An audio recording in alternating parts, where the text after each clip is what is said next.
Cheese. Here, take. Tinanong ko siya kung posible bang sa future bibili ako ng lupa. Ito ang pinakagusto kong lugar mga loves na bilhan ng lupa. Isa Visayas. So mag-ano po tayo ng shrimp para makakain si Mister. Kasi sobrang arte niya. Hindi naman siya maarte. Ayaw niya yung ano, may shell. So ngayon, kunin natin itong shell. Sayang kasi andito lahat ng flavor.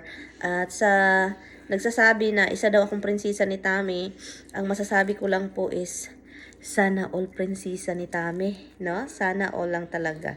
Kasi hindi po ako prinsesa ni Tami. Walang prinsesa mga loves kapag nasa abroad. Walang mga ganyan. Yung mga asawa na nandito may afam, walang prinsesa. Kailangan mong kumayod sa bahay man o sa trabaho sa labas, no? Kailangan mong kumayod.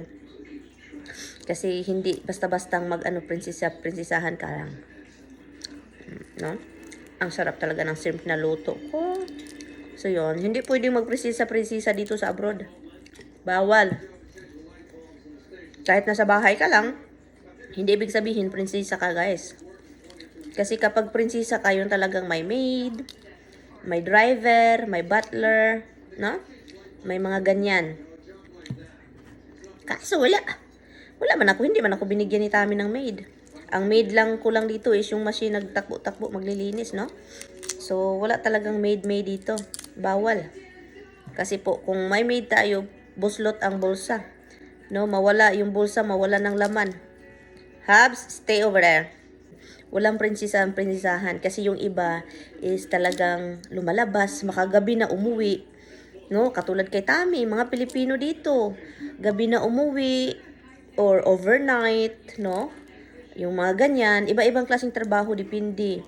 So, makauwi sa bahay, maglaba, maglinis, magluto, yun mga loves. Yun yung buhay dito. Sa Pilipinas, sa Pilipinas, may may matawag ka pang magulang mo, may tutulong sa'yo, lalo na pag may anak. Dito mga loves, kapag may anak ka, wala man akong anak, pero nakita ko yan sa mga ibang Pilipino dito na may anak. Maaga yan silang bumangon, no? So, hindi yan prinsesa kahit sa tingin ninyo na pagdating sa Pilipinas, ang ganda ng buhay, yun parang ang daming pera, yun yung tingin ninyo sa iba dyan sa Pilipinas.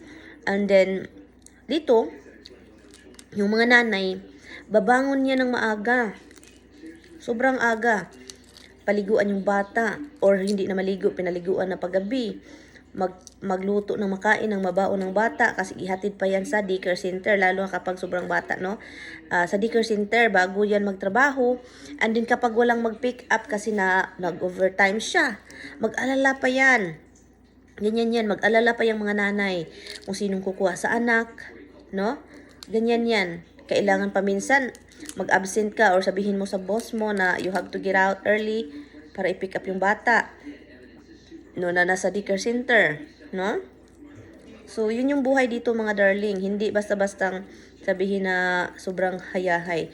Yes, pag bakasyon sa Pilipinas, parang pag bakasyon mo, may pamilya ka, parang ang sarap ng buhay. Sila na yung magluluto, bibili ka lang ng sila na yung sa'yo. Parang ang sarap ng buhay, di ba?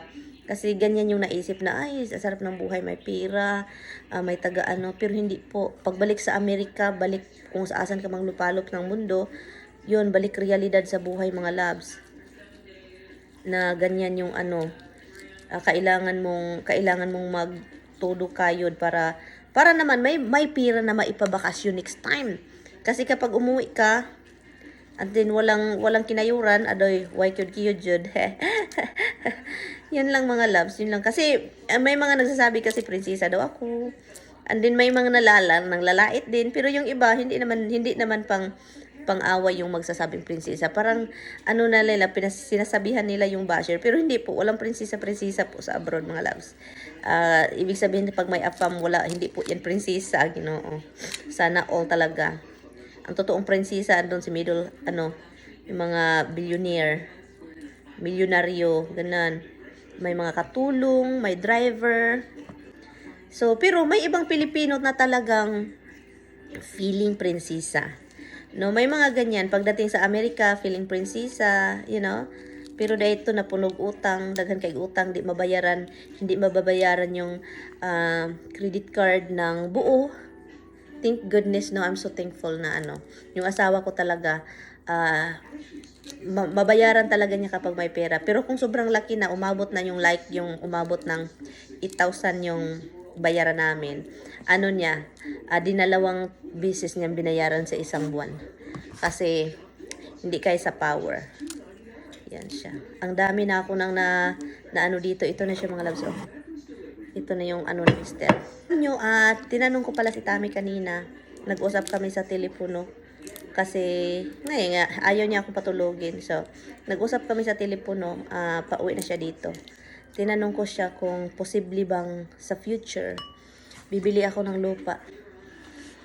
Ng lupa na talagang pag-uwi ko, pag matanda na ako, sabi ko sa kanya, pag matanda na ako, uwi ako dyan sa Pilipinas, and then meron akong madat na talagang doon ako mag-stay.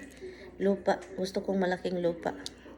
And then lagyan ko lang ng matulugan ko, and then gawin kong compound, sabi ko sa kanya. Gawin kong I will spend money, sabi ko, sa fence.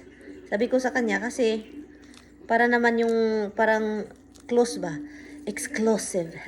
Yung parang walang basta-basta makapasok. So, yun yung ko sa kanya. So, sa future, sabi ko, kung gusto mong pumunta doon, meron tayong atin na sa atin talaga na gusto kong paglaanan ng pera. Oo naman daw, why not? Sabi ko, sa future pa man naman ito, plano ko. Kasi kailangan tiguman, no? Yun. Kasi hindi ayaw kong huthutan yung asawa ko na anong huthut? Ayaw kong kunin yung mga na-save niya investment to buy a land para sa akin doon sa Pinas. So, sinabi ko siya sa future kasi may na-save na naman din ako. Sa future, sana lalaki yan, hindi magastos, no? So, yun lang. May magtatanong na bakit humihingi ka. Ako mga loves, no, kung meron akong plano, kahit anong sinasabi ko sa kanya. Kasi asawa ko naman siya. Pera niya or pira ko, sinasabi ko sa kanya kung ano yung mga plano ko. Kasi ayaw kong yung plano-plano, bibili ako, hindi niya alam. So yun, kung ano yung mga nasa utak ko, gusto kong gawin, sinasabi ko talaga sa kanya. Hindi ko siniksikreto. Ayaw ko magsikreto, kahit wala pa, hindi pa natin gagawin. Pero yung plano ko, sinasabi ko na ahead sa kanya. So, okay naman sa kanya, wala naman siyang problema. Sabi ko, gusto kong malapit sa tubig. Kasi gusto kong malaking lupa at saka lagyan ng mga aso. Aso, pusa, ganyan. Mag-adapt ba mga loves? Mag-adapt ng mga alagang aso. Gusto kong tamnan ng prutas, ganyan. And then, hindi naman talaga ako din doon mag-retire. Gusto ko lang meron akong uwian na sa akin. Ito, ang pinakagusto kong lugar, mga loves, na bilhan ng lupa, isa Visayas. Gusto ko sa Camotes. Pero alam kong mahal dyan. Mahal ang lupa sa Camotes kasi parang ang ganda ng mga dagat dyan. Pero gusto ko rin sa Cebu. Pero let's see. Ang ganda na ng Cebu. Gumanda na yung Cebu. So, yun. So, sana matupad yung gusto ko. So, yun. Pag-ipunan ko pa ng sustong husto yan mga loves. Kasi talagang gusto ko nang pero akong compound ba na sa akin. Yung malaking coral, yung mataas yung coral, and then may malaking gate. Puro aso lang palang yung nasa loob. Aso at ako. Yun lang yung gusto ko sa buhay mga loves. Yun lang pangarap ko. Aso at ako. Nasa compound na malaki. Pag may pumasok, kagat-kagatin. O diba, ganyan lang. Simple lang. Good morning! So finally, sa ngayong araw is lambingin ko muna yung asawa ko. Tinawagan po kami ng kapatid ni Tami na kailangan daw naming mag-ready. Dapat 6 o'clock ando na kami sa bahay nila kasi may pa-birthday dinner daw siya sa kapatid nilang bunso. So ngayon, sabi pa ni Tami kailangan na magpunta. May trabaho sana siya.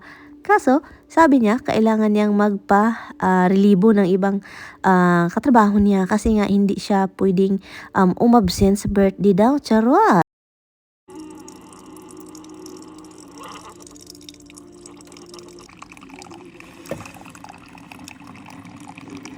Punish you for being on the counter because you don't belong there. You don't. You shouldn't be up here. That's not a kitty cat place for their butts. So dahil umaga pa dito, pagkatapos naming nagkape, itong dalawa naming alaga mga loves, kinuhanan si Tami ng space, kawawa naman. Tignan niyo yung dada nila, nandun na sa floor. Habang yung puso at aso andun sa couch. Ganyan yan si Tami, hindi marunong magsabi ng sanglayas kayo dyan, huwag singlayas kayo kasi akin yan. O diba, ayaw talaga ni Tami pasaktan yung mga alaga niya. So yung dalawa dahil nandiyon sa floor yung dada nila, nakatingin lang sila, nagtinginan ang tatlo. Ganyan. Anyway, so nagre-ready na ako mga loves kasi hapon na. Mga loves, so ngayon, alis tayo. Punta tayo sa kapatid ni Tami kasi lalabas daw kami kakain ng dinner kasi birthday daw ng bunso nila. So, naghagad man sila, kung sa Bisaya pa naghagad man, so ubanan. Since na nakabalik ako mga loves, ngayon lang ako labas. Because my husband doesn't leave me in a car. Ala, you need oil filter, engine oil. Yeah. Wow, this car. Maintenance time. Oh. Maulan po ngayon na hapon at so yun ang sabi pa ng balita is hanggang bukas ng umaga daw itong ulan. So tignan natin at saka ngayon hindi pa masobrang lakas no, pero mamaya let's see. Si Tami yung nag-drive mga loves kasi usually ako yung magdadrive kaso this time talaga sabi ko sa kanya ikaw muna yung mag-drive kasi buong buwan, isang buwan po ako hindi nag-drive. Marunong naman ako mga loves pero talagang alam nyo na avoid lang tayo at saka sleepy pa yung tigulang dito sa sleepy pa. Morgan Stanley. Itong asawa ko, kapag may mga ganitong lakad mga loves, kailangan talagang mag-stop somewhere, no? Kung hindi bibili ng regalo, bibili ng card. So ngayon, andito po kami sa CVS para bibili daw siya ng card sa kapatid niya at yung regalo. Aywan ko kung anong regalo. I think, yun, andyan sa box yung regalo niya. Gift card ata yun. So yun mga darling. Akala ninyo no, Pilipino lang yung always late. So yun, ang plano namin 6 o'clock aalis doon sa bahay kasi mag-dinner na early daw. At ngayon pa kami nakalabas at ngayon pa kami like almost 7 o'clock na kami nakalabas sa bahay ng kapatid ni Tami para magpunta sa restaurant. At alam nyo ba kung ano nangyari? Hindi nagpa-reserve yung kapatid ni Mister. So kaya yun, pagpunta namin dito, ito na yung restaurant. Hindi mo talaga maano kasi ang daming ilaw po. Hello, guys. What are you saying? You eat it.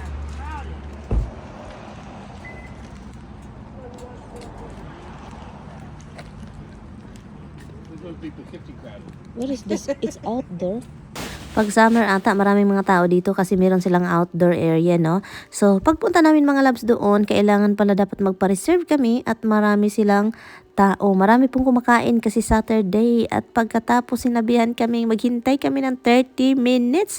O diba, pagkatapos niya, nag-meeting kami at tinitignan nila kung saan kami pwedeng kumakain. So, ngayon mga labs, lumabas kami kasi nga, dapat maghintay kami ng 30 minutes. So, the idea of staying off on Route 93, have you guys ever gone out on a Saturday? I mean, I haven't in years, but Marianne doesn't like to eat out. She likes to take out Angela mother and wanted mine. to So, where are we going?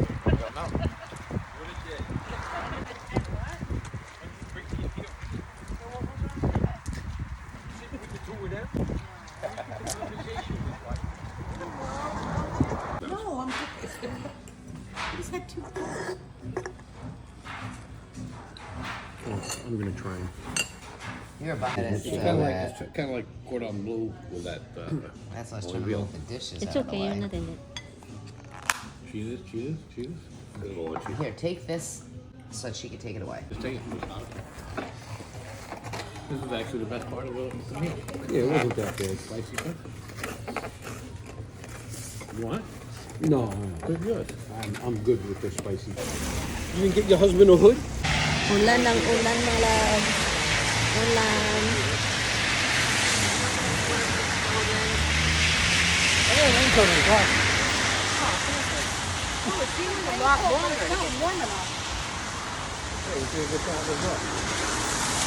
So, I guess magpunta kami sa sa kapatid ni Tami. Wala, all my shoes.